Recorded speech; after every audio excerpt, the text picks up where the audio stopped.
Glória a Deus. Louvado é o Senhor. Cumprimento a todos com a paz do Senhor.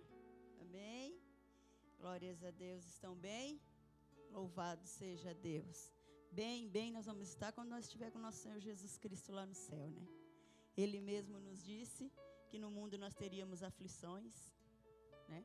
Mas vamos perseverar. Ele diz: persevera, porque ele perseverou e venceu, e nós vamos vencer para a glória de Deus. Louvado é o Senhor. Convido assim os irmãos a abrir a Bíblia. Deus poderoso, em Jó, Santo dos Santos.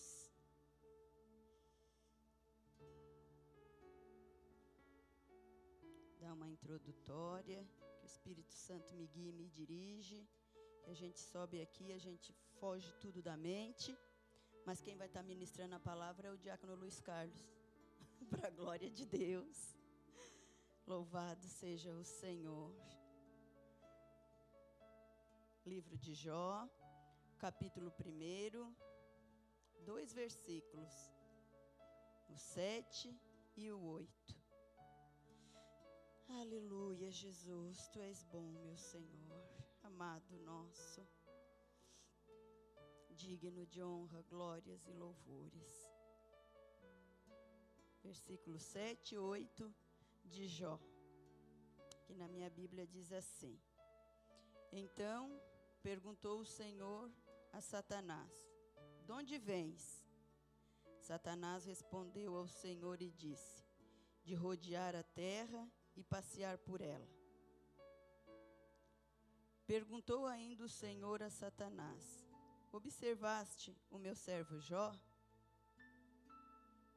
Porque ninguém há na terra semelhante a ele, homem íntegro e reto, temente a Deus e se desvia do mal. Louvado seja Deus. Estava meditando nessa palavra e ultimamente a gente não vê mais falar, né? Que o diabo, o adversário das nossas vidas, ele anda nos rodeando, ele anda nos tentando. A gente quase não vê falar mais nisso, mas ele anda. Né? Porque a Bíblia diz, né? Deixou bem claro aqui, de onde tu vens? De rodear a terra. Então ele está rodeando, né? Procurando uma brecha para ele poder entrar, destruir, que é o trabalho dele, né? Entristecer, envergonhar o nome do Senhor. Hoje, meio-dia, ainda estava conversando com a minha filha, ela disse: mãe, eu achava que hoje o dia que hoje lá no meu serviço ia estar uma perturbação, uma coisa, muita gente, porque a minha chefe saiu de férias, e daí a gente fica agoniada, não sabe o que faz, é uma chefe nova, a gente fica agoniada. Mas não, mãe, estava tranquilo, estava calmo, pouca gente, mas o ambiente estava pesado, mãe. Ela disse: o ambiente estava pesado, a gente olhava para um, olhava para o outro, assim, parece que tinha alguma coisa ruim ali. Aí eu me lembrei dessa palavra, né? Que o diabo e os seus anjos, ele anda ao redor. Daí eu falei para ela: minha filha, era potestade talvez maligna que estava ali dentro. Como estava calmo, vocês esperavam outra coisa, mas o inimigo, ele quer ver o mal. Ele talvez estava ali dentro, porque a gente não sabe quem as pessoas que estão ali, no que pensam, no que fazem, e ele estava ali procurando uma brecha para entristecer vocês, para magoar, para ferir, talvez até para fazer uma briga entre vocês. Ele estava ali. Por isso que o Senhor manda a gente estar 24 horas vigiando. É difícil, né? Quase que impossível. Mas o Senhor manda nós estar vigiando, porque o nosso adversário, ele anda ao nosso derredor. E também aqui no 8 diz assim: perguntou ainda o Senhor a Satanás: observaste o meu servo Jó? Daí eu meditando também nessa palavra, assim, quantas vezes o Senhor talvez fala isso, né? Observasse o meu servo fulano, observasse a minha serva Regina, o Senhor confiando em nós, que nós não vamos falhar, né? Que nós vamos obedecer, que o nome dele vai ser glorificado. E quantas vezes nós decepcionamos o Senhor?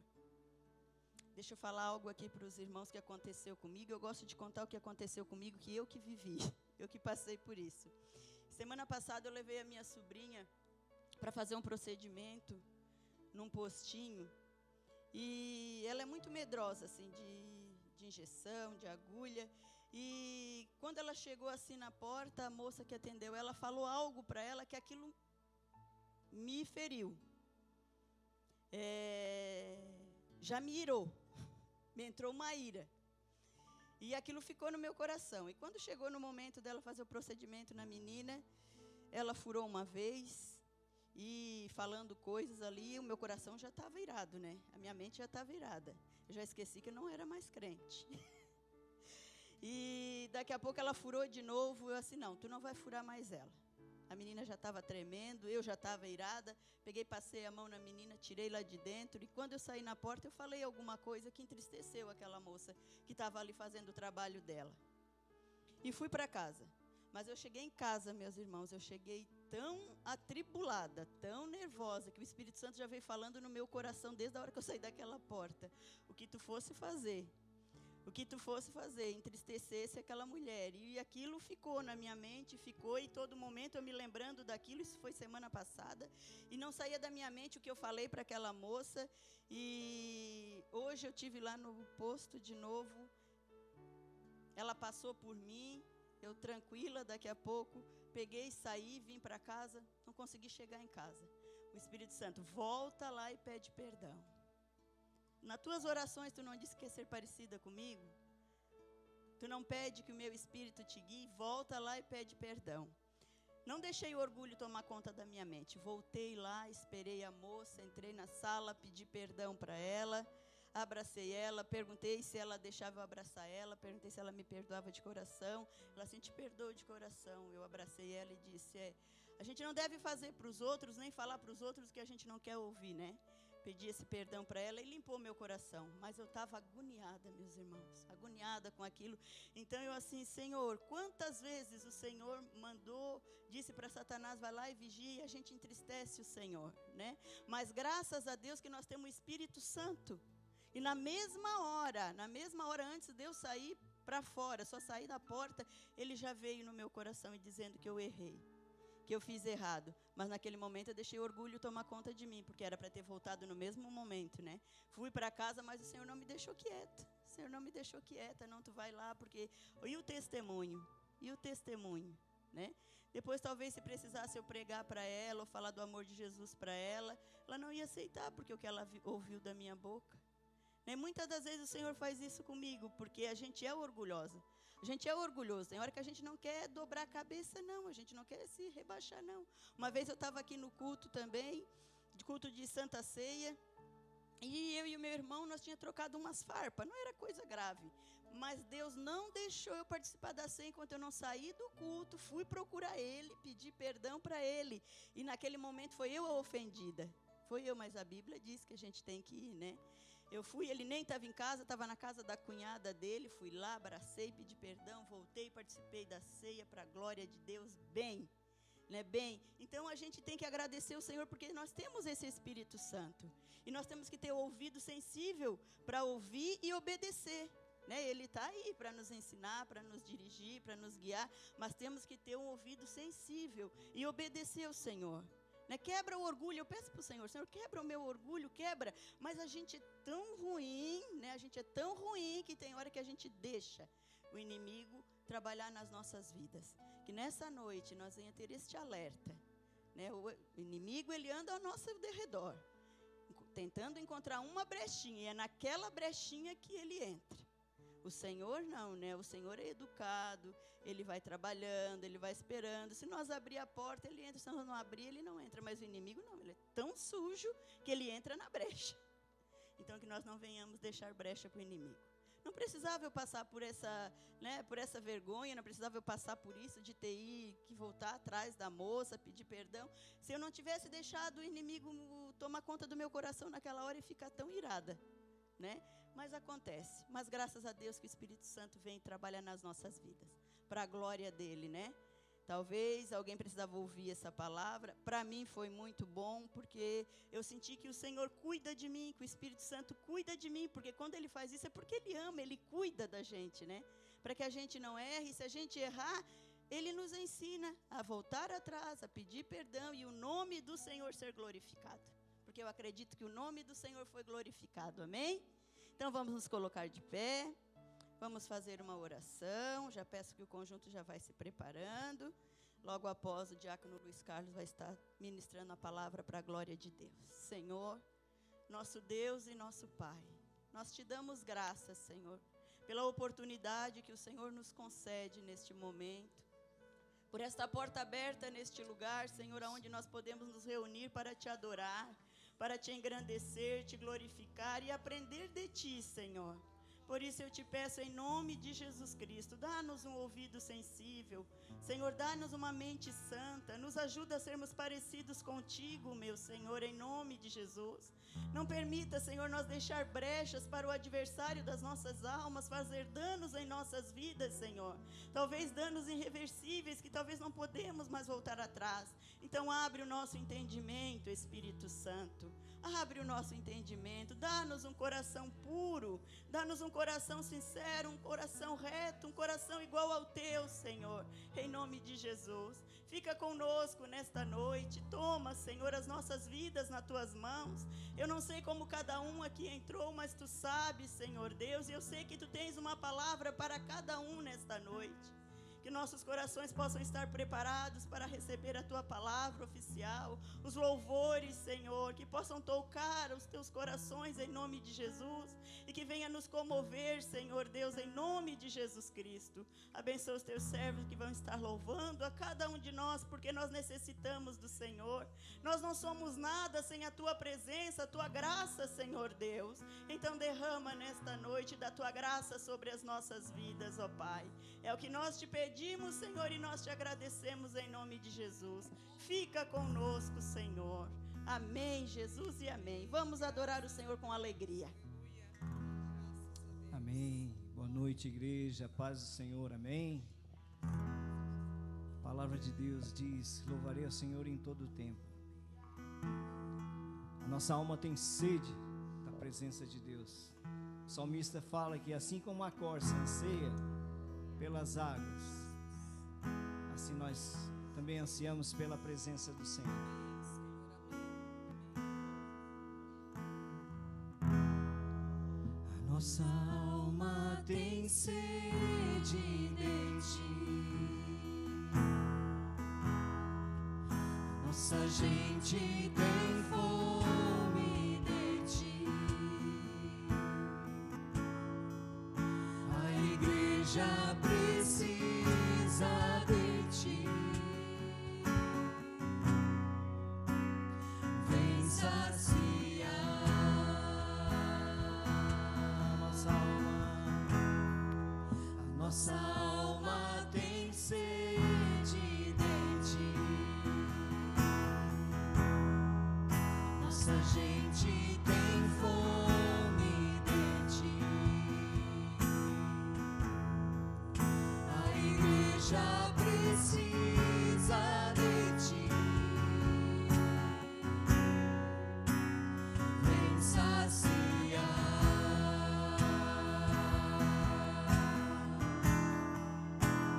Que venha a nós o teu reino, pra que sejamos do teu jeito.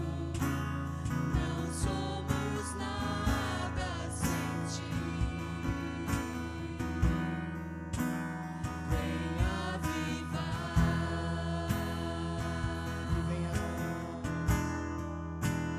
Que venha a nós o teu reino, pra que sejamos do teu jeito.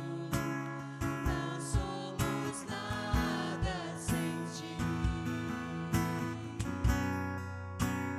Vem avivar.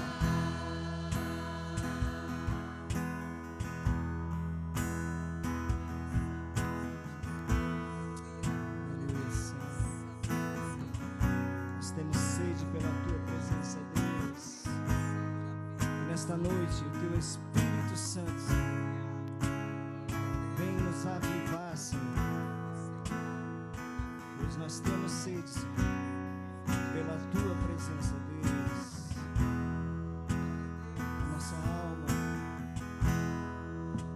Nossa alma tem sede de ti. Nossa gente tem fome de ti. A igreja precisa de ti. Vem saciar a nossa alma tem sede de ti.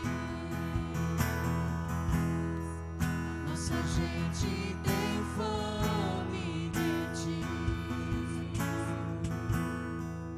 A igreja precisa de ti. Vem saciar. Que venha a nós. Que venha a nós o teu reino, para que sejamos do teu jeito.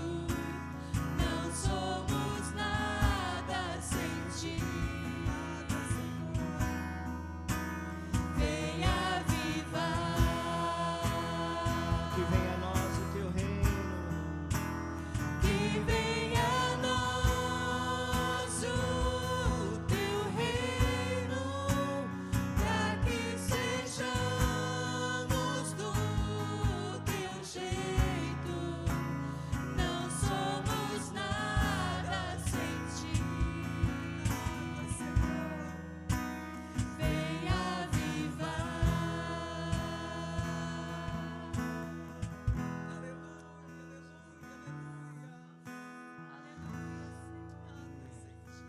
Louvado seja o teu nome, Senhor. Ó, ansiamos pela tua presença, Pai. Nós queremos ser do teu jeito e não mais do nosso, Senhor. Que nós possamos dizer como Paulo falou: já não vivo mais eu, mas Cristo vive em mim. Aleluia. Glória a Jesus. Aleluia, Senhor.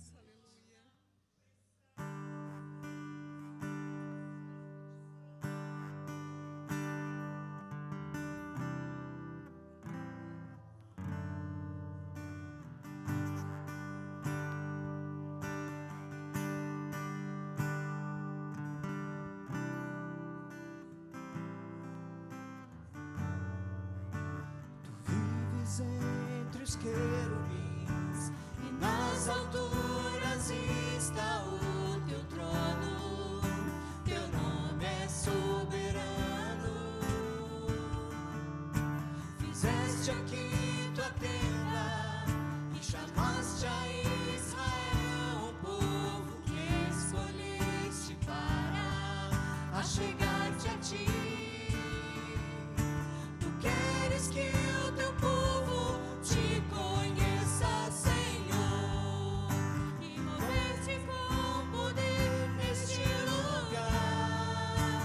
Fique à vontade entre nós, queremos ouvir tua voz. Leva-nos além do santo lugar. Teu povo vem te louvar, teu santo nome adorar para sempre.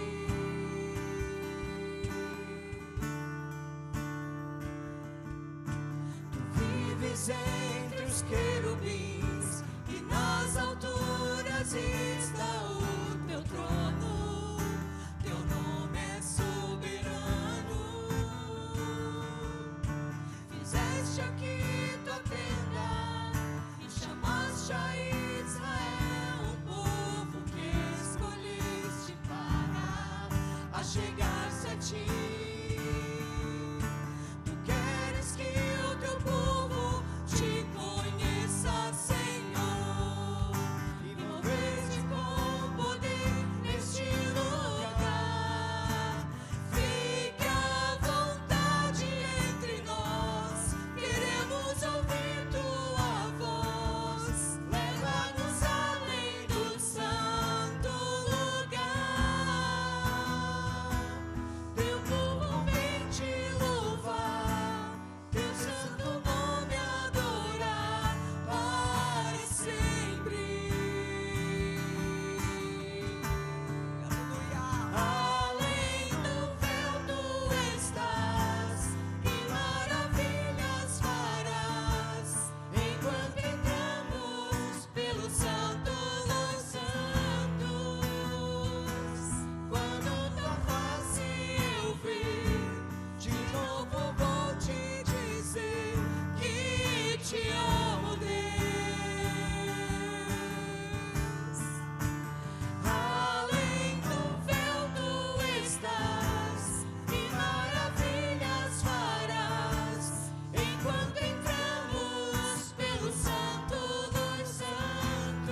irresistível,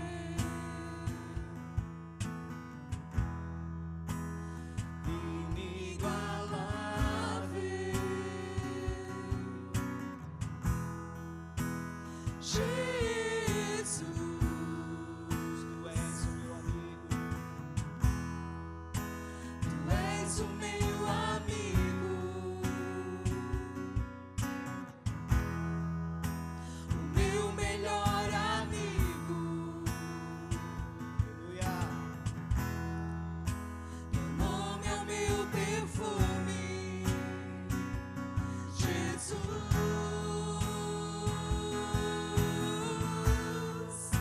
Teu nome é o meu perfume,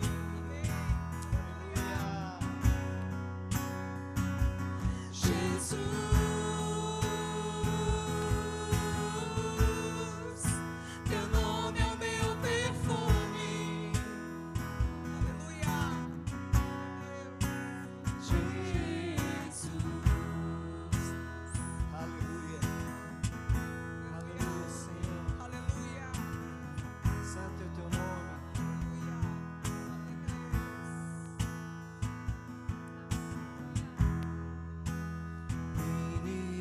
Inigualável,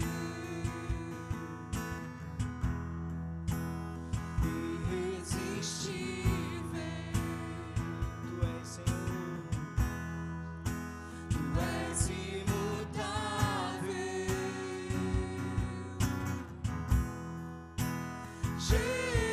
Jesus. Tu és o meu amigo, Tu és o meu amigo, meu melhor amigo. o meu melhor amigo. Teu nome é o meu perfume, Jesus.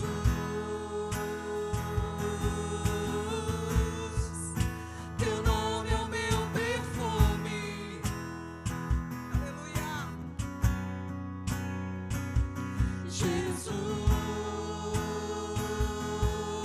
Jesus, teu nome é o meu perfume,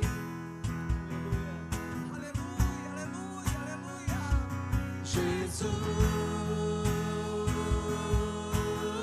Jesus, teu nome é o meu perfume, aleluia.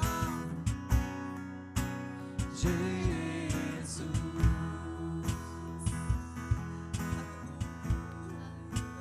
Tu és inigualável, Senhor. Teu chamado é irresistível, Senhor. Senhor é meu amigo. Obrigado, Senhor, por me aceitar como teu amigo, Senhor.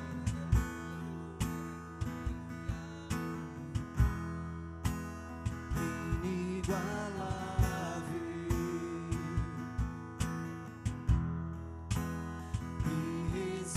irresistível, Tu és, Senhor.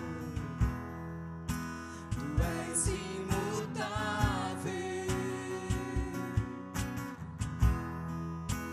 Jesus.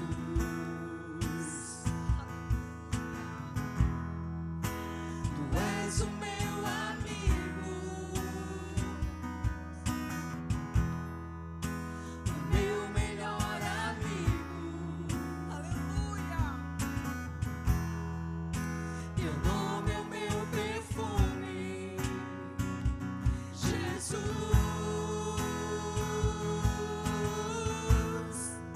Teu nome é o meu perfume, aleluia, aleluia. Jesus,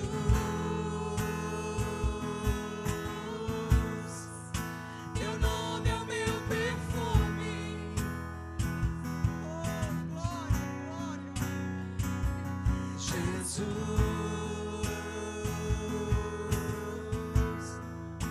teu nome é o meu perfume, oh, glória a Deus. Jesus, aleluia.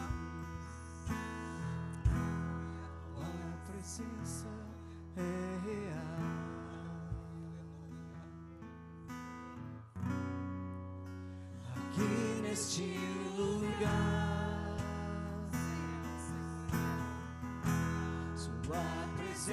presença é real. Aleluia, é real. Aleluia, aleluia. Aqui neste lugar é real, Jesus. Sua presença é real. Presença é real. É real, Senhor. Aleluia. Aqui neste lugar é real, Jesus. Aleluia. Sua presença é real. É real. Aqui neste lugar.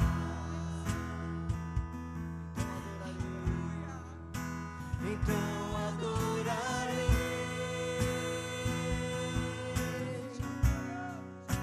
Então eu louvarei. Eu me renderei a ti. Então me renderei.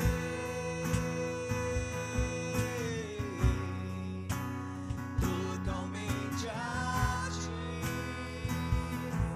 Então adorarei. Então adorarei.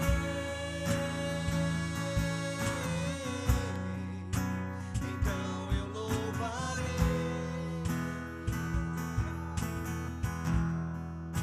Então me renderei.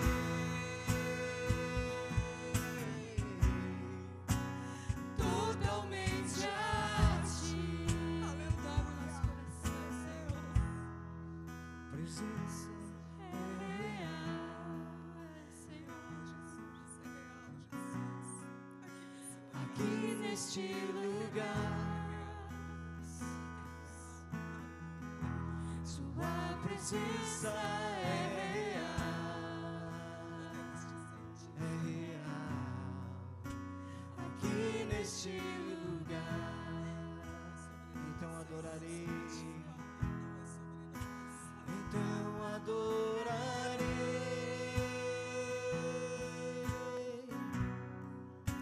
Então eu louvarei.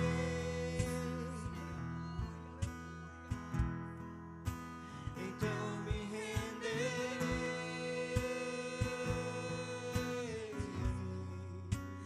Totalmente a ti, amado da minha alma. Então adorarei.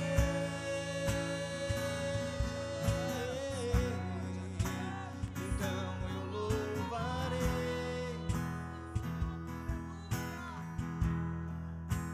Então me renderei.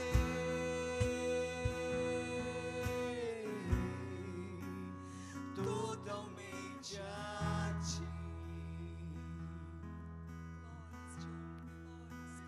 Totalmente a ti.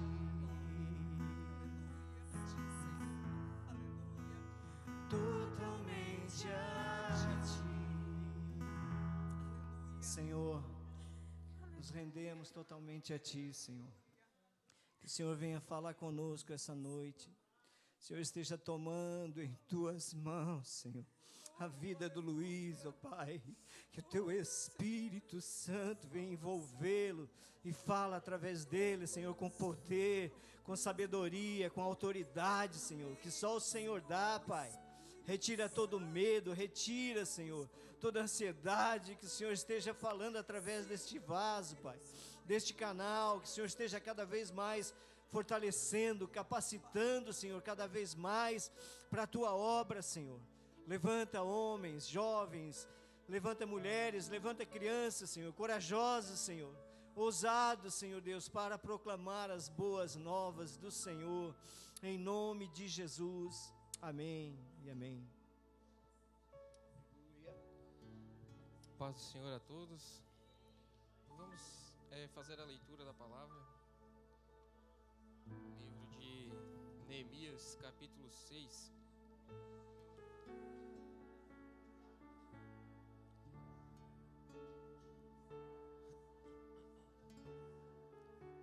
Neemias, capítulo 6, do versículo 1 até o 14.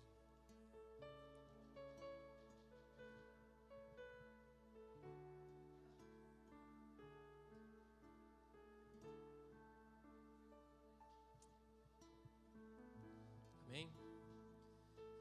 Tendo ouvido Sambalate, Tobias e Gesem, o arábio, e o resto dos nossos inimigos, que eu tinha edificado o muro, e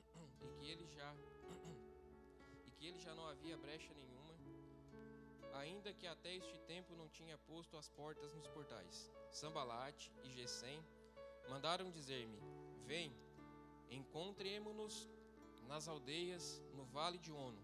Porém, intentavam fazer-me mal. Enviei-lhes mensageiros a dizer: estou fazendo grande obra, de modo que não poderei descer. Porque cessaria a obra enquanto eu deixasse e fosse ter convosco?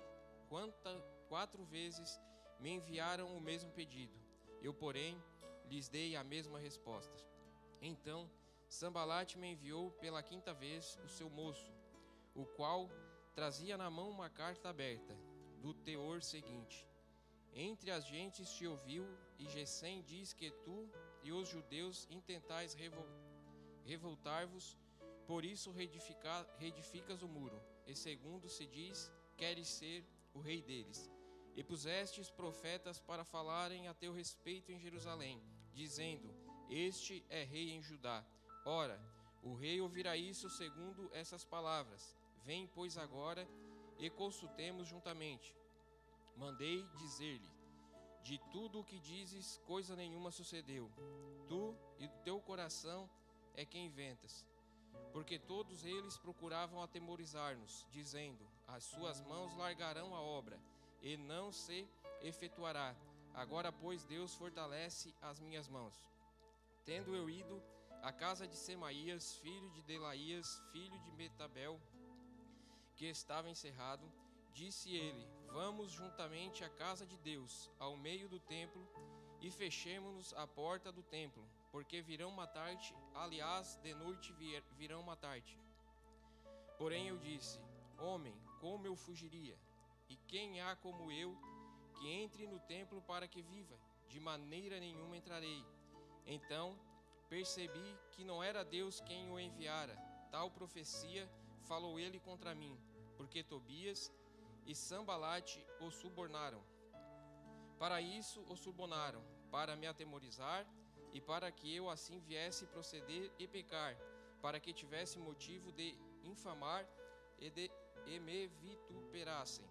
Lembra-te, meu Deus, de Tobias e de Sambalate, no tocante a estas suas obras, e também da profetisa Noadia e dos mais profetas que procuraram atemorizar-me. Amém? Os irmãos podem tomar assento. Hoje a gente vai falar um pouquinho sobre Neemias. E essa parte do texto que toca muito forte no nosso coração. Para nós entendermos um pouquinho quem foi Neemias, eu vou voltar a história um pouquinho para trás. Quando Nabucodonosor ele invade Judá, invade Israel ali, e leva cativo, era o tempo do exílio. A primeira vez que Nabucodonosor ele invade Jerusalém, ele primeiro leva os mais nobres, os jovens, mais formosos, que a gente vai encontrar ali pela história de Daniel. Quando Nabucodonosor faz isso, ele leva esses jovens, ele trata muito bem esses jovens, porque ele queria que esses jovens servissem ele no reino. E a primeira tentativa de Nabucodonosor era fazer com que aqueles jovens esquecessem a sua terra natal, que eles rapidamente esquecessem como era aonde eles viviam, porque eles estariam num lugar vivendo de uma maneira muito boa, comendo uma boa comida, dormindo num ótimo lugar. Então ele tratou esses jovens muito bem com esse intuito de fazer eles esquecer o que eles tinham aprendido em Israel, para que eles viessem então a se portar da maneira ali que Nabucodonosor queria. Depois há uma nova invasão em Jerusalém. Então ele agora leva 10.000 judeus cativos, e esses já não foram tão bem tratados quanto os primeiros. Foram como escravos mesmo. E depois, uma terceira vez, ele vem e derruba então os muros, deixa os muros todos rachados, né? Abrem fendas no muro, derruba o muro de Jerusalém e coloca fogo na porta de Jerusalém. O que era muito importante para a época, uma cidade está cercada por muros. O muro representava para eles a segurança. Quando fosse invadida a cidade, ou quando alguém tentasse invadir, primeiro teriam que superar o muro. E até então eles saberiam que estariam sendo invadidos e tomariam uma providência para se defender. E sem o muro, Jerusalém ficou uma cidade muito fácil de entrar. E também a porta significava muito para uma cidade ter uma porta muito bonita. É como a gente chega em Capivari de Baixo, né, e vê o portal da cidade, bem-vindos em Capivari de Baixo, eu amo Capivari de Baixo. E a gente pode lembrar que antigamente nós não tínhamos isso. E eu me lembro que a gente uma vez foi, aí os jovens, nós estávamos reunidos ali, inventemos aí um dia à tarde de ir para a Serra. E a gente foi visitando tudo quanto é cidade, daqui para lá, umas 3 horas da tarde saímos daqui, e nós fomos entrando tudo quanto é cidade, Orleans.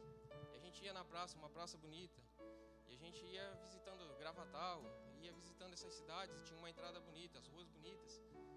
E quando a gente chega em Capivari, a nossa rua tinha uma entrada simples, toda esburacada.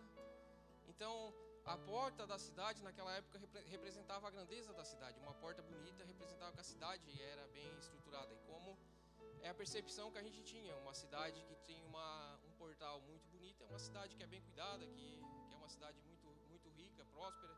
E quando a gente chega numa cidade que não tem tudo isso, a gente então julga que talvez não seja tão boa assim de se viver.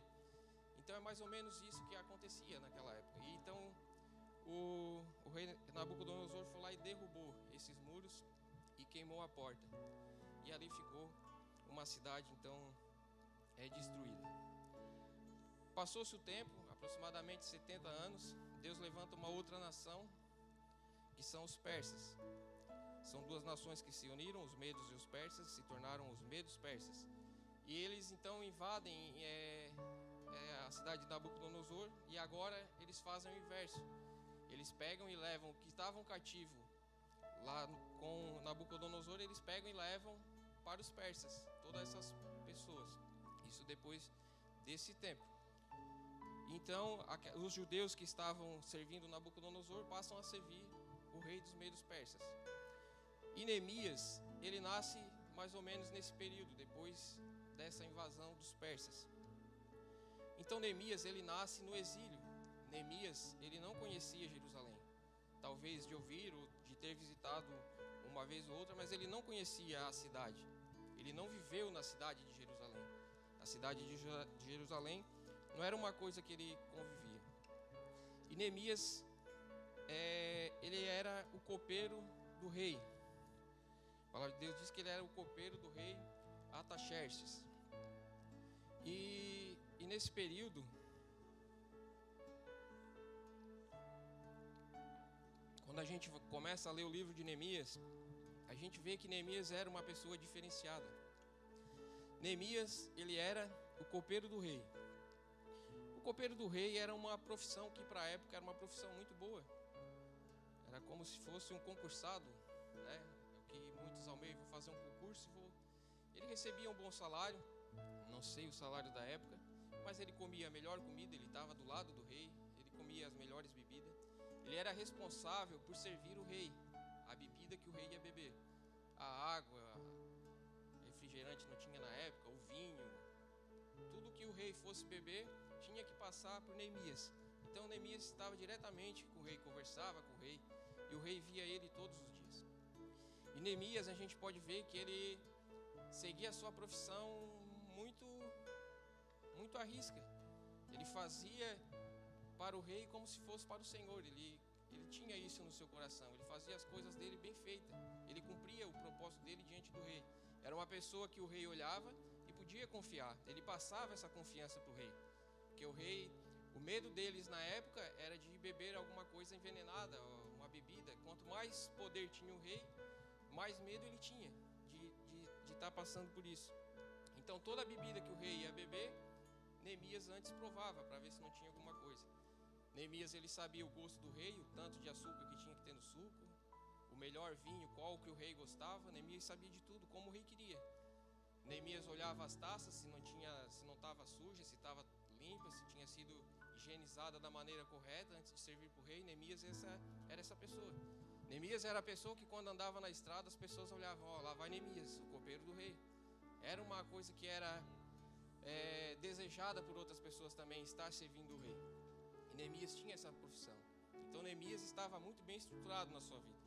Neemias não passava fome, não passava sede, não passava necessidade nenhuma. Estava muito bem a vida dele, muito bem acomodado, muito bem servido estava Neemias. A sua vida ia muito bem. E nessas viagens, alguns amigos deles tinham ido em Jerusalém, voltou e ele perguntou, curioso, como é que está Jerusalém? E eles então passam uma notícia, o muro ainda está derrubado, o muro está lá rachado, fendido, as portas, do mesmo jeito que queimaram, está lá queimada ainda, pegou fogo e ninguém nunca fez nada. E o povo está passando por necessidade. E foi essa notícia que Neemias recebeu. E a gente vê mais uma lição que Neemias pode nos dar. Neemias estava no bem bom. Neemias não tinha nada a ver com o que acontecia em Jerusalém. Independente do que acontecesse em Jerusalém, não ia afetar Neemias. Neemias estava vivendo uma vida muito boa. Mas Neemias se colocou no lugar dos judeus. Viu como estava passando a situação do seu povo. Neemias, mesmo não nascendo em Jerusalém, ele amava Jerusalém. Ele desejava ver o bem de Jerusalém. Neemias, ele representa um pouco da gente. A gente tem uma terra prometida. A gente ainda não viu essa terra prometida. E a gente tem que desejar essa terra prometida. A gente tem que estar com esse desejo no nosso coração. E Neemias tinha esse desejo de um dia ir a Jerusalém e ver aquela cidade estruturada novamente, conhecer, morar, viver com o seu povo em Jerusalém, mesmo estando vivendo uma vida muito boa. Esse era o desejo de Neemias. E depois a gente vê que numa conversa com o rei nota que Neemias estava diferente. Nunca antes dessa conversa, o rei tinha visto Neemias triste. Mas depois dessa conversa, quando Neemias ouve essa notícia, o coração dele se entristece e ele vai orar a Deus. Ele vai pedir uma direção de Deus, de como fazer, de como proceder, que aquilo era orar, pedir para Deus que ajudasse o seu povo. E Neemias meio que já se coloca à disposição de Deus para mudar a realidade do seu povo. E mesmo não precisando passar por isso, Neemias, ele deseja isso. E o rei nota que ele está diferente, que ele está triste, que o semblante dele estava diferente. E Neemias nunca tinha chegado diante do rei daquela maneira, para ver o quanto Neemias servia ao rei com alegria, fazia as coisas dele com alegria, que nunca o rei o viu triste antes. Mas o rei notou que ele estava triste e perguntou o que tinha acontecido. E Neemias então conta a história que ele ouviu, e o rei então pergunta para Neemias o que ele desejava fazer. E Neemias pediu autorização do rei para que voltasse à sua terra natal e construísse o muro de Jerusalém e colocasse de novo a porta no lugar, fizesse uma nova porta. E daí então o rei pergunta se era só isso mesmo, daí ele vai um pouco mais além. Não, então tu me dá a carta para que os outros reinos deixem eu passar, para que eles não me impeçam. E também manda lá uma carta para mim conseguir a madeira para fazer a porta lá.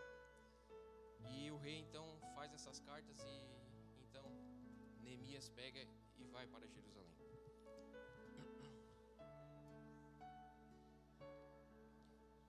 Eu já tomo bastante água, eu estou com um pouco de dor de garganta, hoje eu vou tomar um pouquinho mais. Então Neemias faz o retorno dele a Jerusalém. E chegando em Jerusalém, ele se reúne lá com... Primeiro visita, a palavra de Deus que não sei se 3 ou 5 dias. Ele olha os muros, vai diante das portas, todas as portas que tinham, e começa a analisar a situação de como estava Jerusalém. depois ele reúne com o povo que estava ali, conta a história de como Deus tinha feito essa obra, essa preparação, porque Deus preparou tudo para que ele pudesse estar ali. O rei não tinha obrigação nenhuma de ajudar ele, era o homem de confiança do rei, e o rei abriu mão disso para que Jerusalém voltasse a ser uma cidade bem estruturada. E ele então conta para os seus irmãos o que tinha acontecido. O rei, ainda consegui madeira, o rei me liberou, vou ficar aqui por tanto tempo. A Bíblia não diz o quanto tempo o rei liberou ele, só diz que ele ficou na cidade lá por 12 anos. Mas ele pediu um tempo, o rei determinou um tempo para que ele fosse e voltasse. E ele disse: o rei deu isso aqui para mim, deu carta, tudo legalizado, ninguém tem nada o que falar da gente, está tudo certinho, o rei me autorizou a fazer isso. E contou como Deus agiu, da maneira como Deus agiu, para que tudo estivesse preparado para ele começar aquela obra de reconstrução do muro. E os irmãos que estavam ali, os judeus, se alegraram com aquilo ali, aquilo motivou. A história diz que aquele muro tinha sido tentado reconstruir várias vezes. Várias pessoas tentaram edificar o muro e nunca conseguiram. Então Neemias se reúne com o seu pessoal e começa a fazer o muro. E tem aqueles homens que a gente leu aqui, que é Sanbalate, Tobias e Gesem, sempre zombavam do povo. Sempre que alguém começava a reconstruir o muro, eles zombavam. Começavam a rir, começaram de novo. Será que eles acham que vão conseguir alguma coisa? Aquelas pedras tudo derrubada, tudo torta. Então lá, e começavam a zombar. Só que um dia eles chegaram, olharam, o muro já estava pela metade. A metade do muro já estava construída, o caminho já tinha meio caminho andado. Então eles viram que os negócios não era de brincadeira, que dessa vez o muro realmente ia ser reestruturado, o muro ia voltar a ser como era antes. E então eles começaram a tramar contra Neemias. E aí a gente entra nesse capítulo 6. Primeiro eles armam uma emboscada, convidam Neemias para ir a um lugar. E Neemias então discerne que eles queriam fazer mal para ele, e não vai. E dá essa resposta, estou fazendo uma grande obra e não posso descer.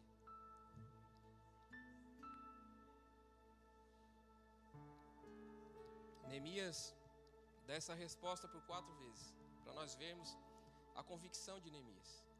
Que embora as pessoas tentassem desanimar ele, tentassem convidaram ele, armaram uma emboscada para matar ele, mas ele deu essa resposta: estou fazendo uma grande obra e não posso descer. Por 4 vezes eles fazem isso. Na 5ª vez ele faz uma carta aberta. Uma carta aberta é uma carta que a pessoa que leva a carta chega a Neemias onde ele estivesse e lia essa carta para que todo mundo que estivesse junto com Neemias ouvisse também. E lá ele lê essa carta dizendo que Neemias estava armando contra o rei lá, o rei Atarxés, que ajudou ele, inventou um monte de mentira. Mas Neemias negou diante do povo também que estava tudo errado, que eles estavam inventando mentira do coração. E depois, por uma 3ª vez, eles pagam um profeta, Neemias vai até a casa desse profeta e aqui diz que eles subornaram o profeta, para que deram dinheiro para o profeta para que ele inventasse essa história. Hoje vão tentar te matar, hoje à noite. Vamos entrar no templo, que eles convidam ele a entrar num lugar que era somente para os sacerdotes, para que ele pecasse, então tivessem alguma coisa de que acusar ele, para ele perder a autoridade diante do povo. Então eles armam essas 3 coisas, mas Neemias, ele estava ligado com Deus e não caiu em nenhuma. E ele fala ali, tenho uma grande obra, estou fazendo uma grande obra, de modo que não posso descer. Neemias, ele tinha convicção do que ele estava fazendo. Neemias sabia o que queria, sabia que o que ele estava fazendo era grande. E eu acho que esse é o ponto alto na vida de Neemias. Saber que a obra que Deus colocou na mão dele é algo grandioso. É algo que ele deu extrema importância, que ele não poderia parar por nada que acontecesse. Nem por um convite para uma conversa, para um café. a ponto de ele deixar o seu conforto onde ele estava para ir até a cidade de Jerusalém. As pessoas tentaram matar ele. Se a gente for seguir a história, as pessoas que construíram o muro, os moradores que construíram o muro, eles construíam armados, com a arma na mão. Tinha alguém que tocava uma trombeta cada vez que alguém tentasse invadir, para que todos, como eles trabalhavam o muro, é um muro de uma cidade, é um muro muito grande, e trabalhavam um longe do outro. Então tinha alguém com a trombeta, e aonde tocasse a trombeta, todos corriam para ajudar a pessoa que talvez foi atacada. Então eles passou por essa dificuldade tudo para fazer essa obra. Então ele tinha uma convicção. E essa é a convicção que nós temos que ter na nossa vida. Nós temos que saber que o que Deus colocou na nossa mão é uma grande obra. Temos que entender que aquilo que Deus colocou para a gente fazer é uma grande obra. E que a gente não pode parar ela por qualquer coisa, ou por coisa nenhuma. E às vezes a gente vê que as pessoas não dão essa importância. Às vezes quando as pessoas nos perguntam, o que tu faz? De vez em quando eu canto lá. Eu só canto. Eu só fico na porta. Eu só levo a água lá. Eu só ajudo na obra quando tem na igreja. A gente não dá a importância que deveríamos dar para aquilo que Deus coloca na nossa mão. Porque se a gente colocasse essa importância, a gente não falaria assim. A gente falaria, não, hoje eu tenho um compromisso. Hoje eu tenho que ir lá ficar na porta e dificilmente alguma coisa vai me tirar daquele lugar lá. Hoje é eu que prego, né? Eu que prego, trago a mensagem hoje aqui. Eu tenho que me esforçar ao máximo para estar aqui. Eu tenho que me esforçar, sei lá. Mas é o que tem que estar no meu coração. Não, isso ali é algo importante, é algo que Deus colocou para me fazer. É algo importante que eu tenho que estar lá, custe o que custar. Eu tenho que pelo menos me esforçar ao máximo. Só se na hora que eu estiver vindo aqui, sei lá, cair, bati o carro e estou indo para o hospital, sei lá, alguma coisa assim que eu não possa estar aqui. Mas eu tenho que dar importância para aquilo que Deus colocou na minha vida. A obra que Deus deixou designado na nossa vida foi a que Jesus disse, né? Ide por todo mundo, pregai o evangelho a todas as nações. Esse é o nosso principal objetivo. Nós temos que defender isso como uma obra muito importante que Deus colocou na nossa vida. Não pode qualquer coisa nos tirar desse lugar, dessa condição. Independente do que eu faça, se foi a obra que Deus colocou na minha mão, ela é importante. Se não fosse importante, não tinha que ter aquilo ali. Deus não ia botar uma coisa que não tem importância nenhuma. Então a gente tem que dar essa importância. Mas às vezes a gente não age como Neemias. Às vezes a gente age como Esaú. Esaú tinha o direito à herança de Isaac. Mas um dia ele foi caçar. Chegou em casa cansado. Jacó, muito esperto, sabia que aquilo ali era algo importante. Jacó sabia que aquilo ali era algo de extrema importância. E Jacó enganou ele. E ele vendeu a primogenitura, vendeu a herança do pai dele por um prato de lentilha. Porque se ele tivesse colocado importância, por mais que ele tivesse com muita fome, ele conseguiria suportar um pouco mais, sabendo que aquilo ali era importante para ele. Mas ele não deu importância nenhuma. E aquilo ali é a herança. E a nossa herança? A que Deus tem preparado para nós. A nossa herança quando nós recebemos, quando nós formos ao céu. Teremos trocado por qualquer coisa também. A gente vê muitas pessoas trocando o céu por qualquer coisa. Por birra às vezes, porque alguém falou alguma coisa que não gostou. Porque se é algo importante, vai até o final. Se é algo que tu quer, não tem ninguém que fale alguma coisa ao contrário ali. Quando a gente era mais jovem, me lembro que a mãe às vezes mandava, isso aí não é para te fazer, tá? Não, mas era algo que eu queria. Independente do que ela falasse, do que o pai falasse, eu me esforçava o máximo para conseguir aquilo que eu queria, porque aquilo era importante para mim. E independente do que meus amigos falassem isso, aquilo era importante para mim. O que eles falavam não importava. E agora, na nossa vida cristã, aquilo que nós queremos, é importante a gente dar extrema importância, ou o que as pessoas têm falado para nós tem nos desanimado, tem nos colocado para baixo. E Esaú então vendeu a primogenitura dele. Quando ele deu por si, já tinha perdido. Jacó foi mais esperto, foi na frente, pegou o que era dele e fugiu. Depois voltou para o lugar dele. Outro que levou as coisas na brincadeira foi Sansão. Deus tinha colocado um grande projeto na vida de Sansão. Sansão era responsável por livrar Israel dos filisteus. Ele que defendia o povo. Mas um dia ele se encontra com uma mulher e a vida dele inteira ele foi levando as coisas na brincadeira. Fazia o que não era para fazer. Até que um dia Dalila foi minando a cabeça dele, ele levando as coisas na brincadeira. Ela pergunta: onde é que está a tua força? Minha força está se amarrar com 7 tendões, ainda novos, sem estar seco. Ela fazia, gritava: vai, vem os filisteus. E ele estourava aquilo com maior facilidade. Ele começou a brincar: se for corda nova, trançado, não sei o quê. Se fizer trança no meu cabelo, eu perco a força. Até que ele entregou o ponto fraco. Entrega, não deu a extrema importância, levou o que Deus tinha colocado para ele na brincadeira. E será que nós temos levado as coisas de Deus a sério? Se aquilo que Deus colocou na nossa vida para fazer, nós temos feito de maneira séria? Quando a gente tem um propósito, a gente não volta atrás por nada. Quando a gente está convicto daquilo que a gente está fazendo, se a gente tem certeza que aquilo que está fazendo é bom, a gente vai até o final.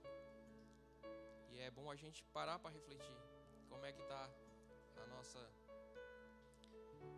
nossa maneira de agir, a nossa maneira de pensar, né? O que as pessoas lá pensam sobre a gente? Será que tem a mesma visão que o rei Artaxerxes tinha de Neemias? Será que as pessoas têm essa mesma visão da gente? Uma pessoa séria, uma pessoa que pode confiar, uma pessoa... Então, é isso que a gente tem que colocar no nosso coração. E lembrarmos que Jesus, quando ele veio para nos salvar, ele não levou as coisas na brincadeira. Ele sabia qual era o propósito que Deus tinha colocado para ele, mesmo sendo difícil.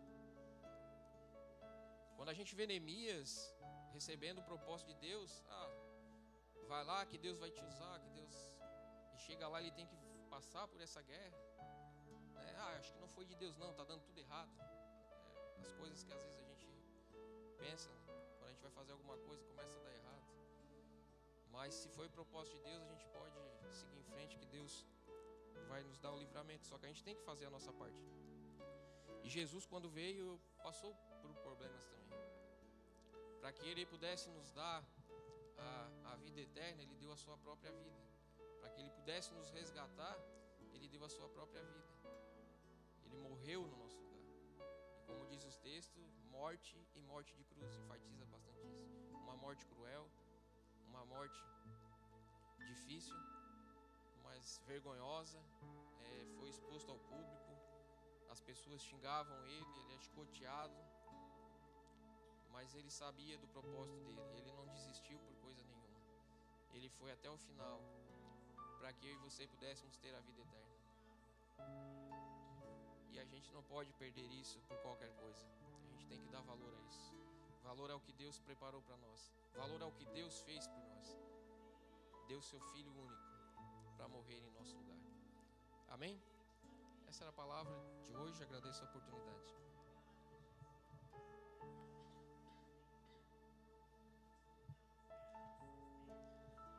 Amém.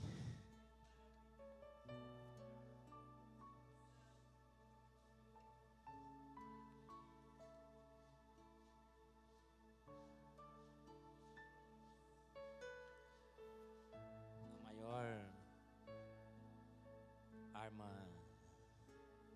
do inimigo é tentar nos intimidar. Intimidar é colocar medo, nos amedrontar diante daquilo que Deus tem para nós. Quando ele disse assim: no mundo tereis aflições, mas tenham bom ânimo, ele assim, tem hora que vocês vão ficar com medo. E o inimigo vai tentar de todas as formas dizer que não vale a pena continuar com aquilo que você está fazendo. perseverar, vai tentar intimidar, envergonhar. Para que voltar lá para pedir perdão? Não faz isso. Deixa como está. Mas que essa palavra venha trazer um alerta aos nossos corações. Que diante, eu sempre falo para a liderança da igreja, quando nós temos uma reunião, que nós estamos fazendo a maior obra desse mundo. Sabia? Às vezes a gente olha para alguém que se elege como vereador, como prefeito, e batemos tantas palmas, né? Um presidente, mas não chega nem perto disso que Deus nos chamou para fazer. Eu sempre tento enfatizar ele. O que nós estamos fazendo é mais importante que qualquer coisa, qualquer líder nesse mundo esteja fazendo. Porque por maior que seja a liderança, por maior investimento que eles estejam fazendo para este mundo, é passageiro. Mas aquilo que Deus nos chamou para fazer é eterno. Aquilo que nós carregamos é tão valioso que não constrói nada neste mundo, mas constrói vidas que irão viver em outro mundo. Então, não deixe que o espírito de intimidação parem aquilo que Deus começou na sua vida. Ele começou uma grande obra em nossas vidas. E Ele vai aperfeiçoando essa obra. Conforme a gente vai vencendo os obstáculos, os inimigos vêm para nos tentar parar, para nos amedrontar, para nos intimidar, para zombar daquilo que estamos fazendo, como tudo que o Luiz pregou em cima do exemplo de Neemias. Confortável diante do rei, mas se colocou no lugar dos seus irmãos. Amém? Vamos colocar de pé?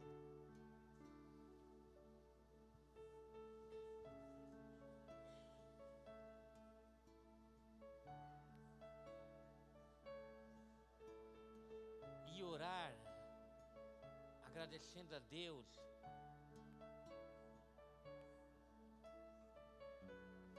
porque Ele não nos chamou para fazer uma grande obra, Ele nos chamou para cooperar na grande obra que Ele está fazendo. Somos apenas cooperadores de Deus. Neemias não tinha poder para mudar o coração de Deus. Quem você acha que por mudar o coração do rei? Quem você acha que mudou o coração daquele rei? Para liberar ele? Quem você acha que moveu e colocou generosidade no coração daquele rei? Para dar cartas de liberação, passagem livre pelos caminhos, cartas liberando verbas.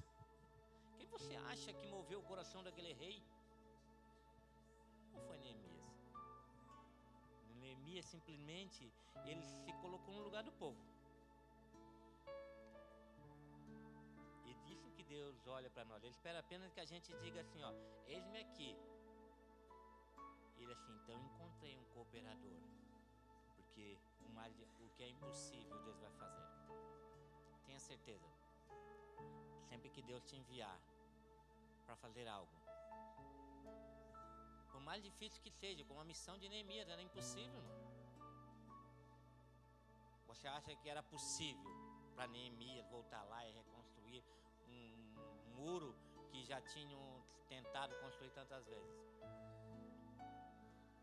E assim a missão que Deus coloca em nossas mãos. A gente olha, é impossível, mas quando Deus diz vai, é porque Ele já foi na frente, já preparou o caminho, mas só apenas que nos mover como ferramenta na mão de Deus. Obrigado, Senhor, pela Tua palavra. Obrigado, Senhor, por esse alimento, Senhor. Ah, Senhor, como fez bem para mim ouvir essa palavra hoje, Senhor. Ah, Senhor, como foi satisfatório para mim, Senhor. Como alimentou a minha alma, Senhor, ouvir essa palavra, Senhor. E por que eu sei? Porque o Senhor sabia que eu precisava ouvir isso, Senhor. O Senhor sempre sabe aquilo que nós precisamos ouvir, Senhor. O Senhor sabe onde está doendo, o Senhor sabe onde a gente está passando dificuldade, o Senhor sabe onde a gente está muitas vezes com desejo de desistir de algumas coisas, mas o Senhor vem com a palavra certa, Senhor. Como foi bom, Senhor, estar aqui, Senhor, e ouvir dos seus lábios dizer: vocês estão fazendo uma grande obra, não desçam, não se intimide diante da adversidade. Continue vivendo isso que eu mandei vocês fazer, porque eu estou com vocês. Obrigado, Senhor, porque o Senhor não nos deixa só. A sua palavra vem, nos fortalece, nos dá vida e diz aí: continuem, não desistam, porque eu coloquei nas mãos de vocês, é a minha vontade, vivam isso para a vida de vocês. Muros precisam ser restaurados, portas precisam ser restauradas, testemunhos precisam ser restaurados, sim. Retira todo o medo, Senhor, no nosso coração, enche o nosso coração de ânimo, que nós possamos olhar para o Senhor, que venceu, apesar das aflições, venceu, e nós possamos vencer também, em nome de Jesus. Obrigado, Senhor, pela Tua palavra, em nome de Jesus. Se Deus é por nós, quem será contra nós?